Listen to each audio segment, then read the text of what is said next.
mid-morning, midweek at the Quad Cities International Airport. Passengers are checking bags. People crowd the terminal waiting to board flights. We're waiting for seats. Please see me at the podium. A scene repeated here every weekday. But compare what's going on here to what's going on here at Waterloo's Regional Airport mid-morning on a Wednesday. An empty terminal. Not even TSA officers to be seen. That's because we decided to have a chili cook-off. It's something they all have time to do together because there are only 2 departures all day. So it is frustrating for me to see money put into an airport like Waterloo. Bruce Carter, now the director of aviation at the Quad Cities Airport, served as Waterloo's airport director from 1986 to 1991. I was in shock after I left when they had 22 flights a day going to different hubs, and then within the last 3 or 4 years, all they've had for service is 2 flights a day to Minneapolis. And taxpayers are pouring millions of dollars into this airport for 2 flights a day. As far as airports go, Waterloo does operate very inexpensively. Operating costs in 2011 were only $840,000. That compares to Dubuque, which spent nearly $4 million in the Eastern Iowa Airport's budget of more than $8 million.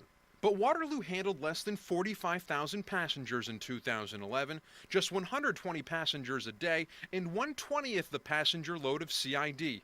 On a per-passenger basis, it's more than double the cost. That doesn't include federal subsidies to the airline flying in and out of Waterloo. Beginning April 3rd, American Eagle will take over flight service from Waterloo, but only because the feds are paying the carrier $771,000 each year. That's another 17 federal dollars for every passenger that boards a plane. And then there is the money to maintain the terminal, tarmac, and other facilities. In 2011, the Waterloo Airport spent $1 million. That's more than $2,200 per flight. That same year, the Eastern Iowa Airport capital budget was 11 times Waterloo's, yet it still spent less than half per flight than Waterloo did. Millions in tax dollars and subsidies, all to serve a passenger population that's about the size of Cedar Falls. Something Iowa Senator Tom Harkin insists is a good investment. Someone might say, well, in Waterloo, I can drive down to Cedar Rapids, right? Oh yeah, really? How about if there's a blizzard? The only problem with that argument is Waterloo isn't equipped to operate during a blizzard. Generally in a blizzard condition, when the visibility is literally 0 and the snowplow operators can't see the environment and it's unsafe, we're closed then. And even when visibility is poor due to fog, we still found folks from Waterloo willing to make the trip to CID. We drove down through the fog from Waterloo, and right now we've got our tickets. And he's not the only person. Next time you're at the Eastern Iowa Airport, take a walk around the parking lot and look at the license plates and see for yourself. Here's a car from Black Hawk County. Here's another. This car came from Dubuque.